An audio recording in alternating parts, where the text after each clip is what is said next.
It was time for Kaybe to test this Vaermina's torpor, yes. The orcs have breached the inner sanctum, Brother Varen. We must hold.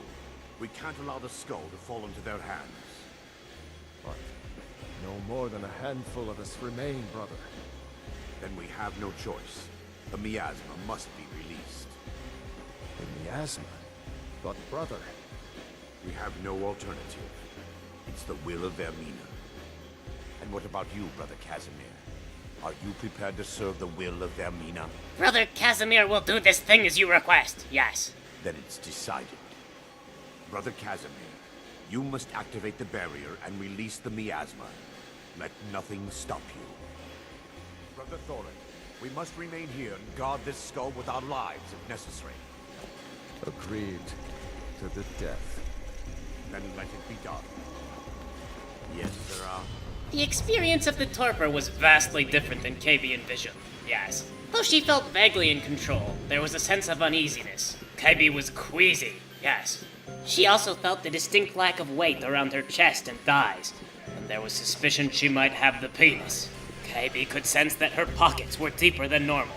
Why did men's clothes have pockets deeper than Kaybe's? Kaybe could use deep pockets, yes. She felt less concerned about her physical appearance. She still cared, yes, just was less concerned. As she wandered through these halls witnessing murder after murder, Kaybe, or perhaps her host, Casimir, began to wonder why she even joined this cult in the first place, yes. Part of Kaybe reminded her that she was inducted as a small child and this was all the society she ever knew. But Kaybe was insistent. This was stupid, look around you. Kaybe could not quite seize control of this body, but she was planting the seeds of doubt. The stairway to escape was just above. They could release the miasma, yes. All would sleep and none would ever know. When Kaybe pulled the chain, fear began to set in. Only a priest of Vaermina could unlock the doors. Were we going to sleep for eternity in Vaermina's nightmares? Yes. The surroundings began to become less clear. Kaybe was worried she was about to slumber, yes. And then she awoke. Kaybe felt sluggish, slightly paralyzed as though waking from a lucid dream. She tried to raise her arms to slap the stone from the pedestal but could not, yes.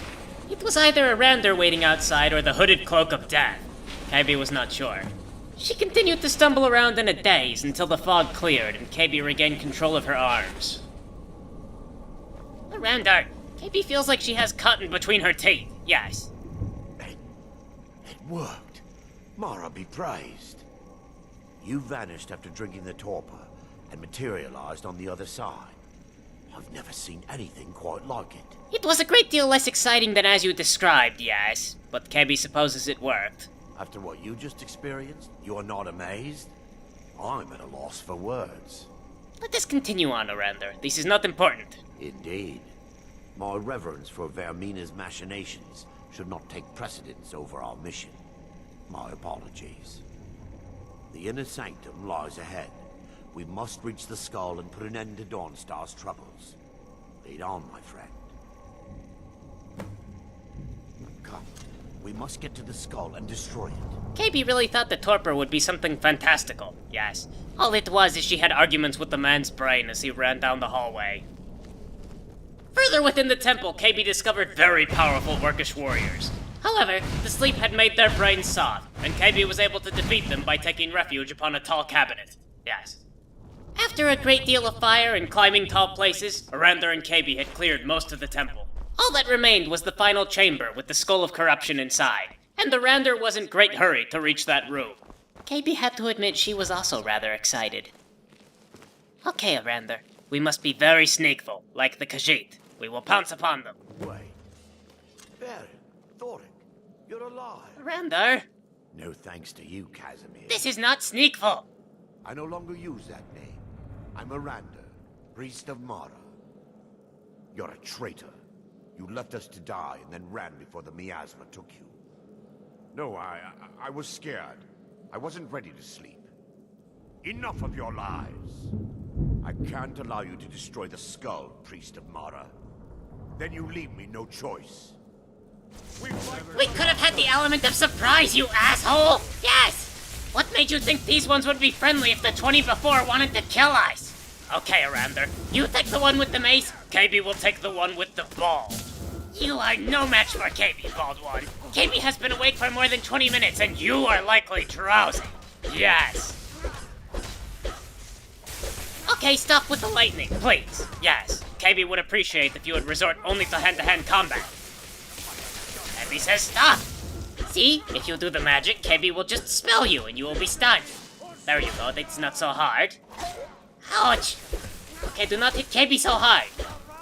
Vaermina, forgive me. Ah, yes. So how are you doing with yours, Eradur? Kaybe finished with hers. How could you, Eradur? Well, we have done a good thing today, yes. You know, Kaybe does not normally kill for free. It's time. The skull must be destroyed. If you'll stand back, I'll perform the ritual grant. I knew Varen and Thoric. Yes. They were my friends. Kaybe gathered. Is this punishment for my past? Yes. Is it Mara's will to torment me so? Yes. First, an incantation to remove the barrier. So, Kaybe realizes she agreed to this thing without negotiating a payment. Do you think there will be a bounty for what we have done today? Some reward? Yes? Kaybe prefers 200, 300 septims per kill. This is her current rate. I call upon you, Lady Mara. The skull hungers. It yearns for memories and leaves nightmares in its wake. Grant me the power to break through this barrier and to send the skull to the depths of oblivion. He's deceiving you. When the ritual's complete, the skull will be free, and then Eradur will turn on you. Quickly, kill him now. Kill him and claim the skull for your own. Vaermina commands you. Kaybe instantly realized there was no reason whatsoever to trust the Daedra Vaermina. It was obviously a lie, as the barrier was down and Eradur was now casting his magics to destroy the staff. It was likely to be interesting. Much flash and light. And if Eradur were going to steal the staff, he would have done so already. However, Vaermina did make a very compelling argument. Vaermina did command Kaybe. This much was true, yes. Is someone Ah, there? that is not the reaction Kaybe was expecting. There was a spider on your back, Eradur, yes. A very large spider residing on your spine, yes. Kaybe tried to rend the spider in twain for your protection. Okay, Kaybe can see you are mad. Yes, perhaps we can talk about this. Do not force Kaybe to climb a tall cabinet! Okay, you are hitting Kaybe very hard. Much harder than Kaybe hit Eradur. Okay, we are even! Yes, you hit Kaybe again! Maybe Eradur stops hitting with the stick and Kaybe stops hitting with the lightning. Yes! Kaybe demands truce! Truce! Okay, actually, Kaybe feels like she is starting to win now. Truce is off. Kaybe wants to battle you. Yes. Foolish Eradur! Your fate was sealed as soon as you crossed Kaybe. This was planned from the start. Yes. Kaybe had lied to Eradur's corpse. This was not planned, yes. But Kaybe was now the proud owner of a Daedric artifact. She would not ever be able to sleep comfortably as long as it was in Kaybe's possession. But it was one of a kind and had the skull face. Yes. Very exciting. Kaybe returned to Dawnstar in the night with a simple two-step plan to assassinate her target, Batilde. First, she would steal Batild's house key. Yes. Second, she would enter Batild's house and kill her while she slumbered. It was sometime after Kaybe tried to enact the first step of her plan that she realized a crucial error. Batilde could probably not enter her home without her house key. Yes. But no matter, for Kaybe had failed. Batilde was very touchy and attempted to brain Kaybe. The guards apparently felt that Batilde was in the right. Yes. How come everyone keeps saying that Kaybe will make a fine rug? Yes. Kaybe is pretty sure this is not self-defense once you chase her clearly out of town. Okay, now look here. Yes. Kaybe attempted to feel your butt. This is not such a crime that you should chase Kaybe for miles. You could consider this a compliment, yes. Do not hit Kaybe with your pickaxe! Okay, there is a reason you should not chase down an assailant and attempt to kill them with an improvised weapon. Kaybe will teach you. There is your lesson. Yes. Even though Kaybe was so obviously in the right, the guard still placed a bounty on Kaybe's head. She would have to avoid the pale until she could afford the bounty. Yes. On Kaybe's trip southward to find her third target, her day became the worst ever. Yes. The wolves of Skyrim were one thing. The werewolves of Skyrim were much, much worse. Kaybe spent a great length of the evening trapped upon a tall rock. Yes. Kaybe eventually tried to make a break for it, but her path of escape led her directly to a vampire who summoned horrible gargoyles. Also, she passed a troll. Yes. Kaybe thought for sure she would die, but then she ran by some Imperial soldiers walking along the path. Kaybe is not sure these soldiers survived the ordeal, but Kaybe certainly did. Yes. Finally, with her heart pounding, Kaybe found her way to civilization. On your way up the 7,000 steps again, Clement? Not today. I'm just not ready to make the climb to Hyrule. The path isn't safe. Aren't the Greybeards expecting some supplies? Honestly, I'm not certain. I've yet to be allowed into the monastery. Perhaps one day. Hello, innkeeper. Yes, Kaybe has come. If I were you, I'd keep away from the barrow on the east side of town. It's haunted. What is wrong with the barrow? There ain't much more to tell. They're haunted, and you should stay away. Look, I've seen one of the spirits with my very own eyes. When it glared at me, I swear it burned right through my soul. Will these undeads come to the inn to bother Kaybe? Fortunately, they seem to be sticking to the barrow. I think they're guarding it. Certainly isn't helping my business any. Who'd want to rent a room anywhere near a haunted barrow? Well, Kaybe is an assassin. She could assassinate the dead, yes? If you think there's anything you can do, be my guest. Kaybe tracked down her final target in an old sawmill. Why she had been hired to kill this beggar Narfi was beyond her knowledge. Yes, he was nobody. His family was dead. He was feeble of mind and had been cared for by his sister until she slipped and fell. His demise was either an act of great cruelty, or it was an act of misguided sympathy. Yes. In the following morning, Kaybe decided to investigate this so-called haunted burrow. From Kaybe's understanding, all burrows were naturally haunted by default, so she was not sure what the fuss was. Still, the prospect of uncertain reward was enough to set Kaybe in motion. Yes.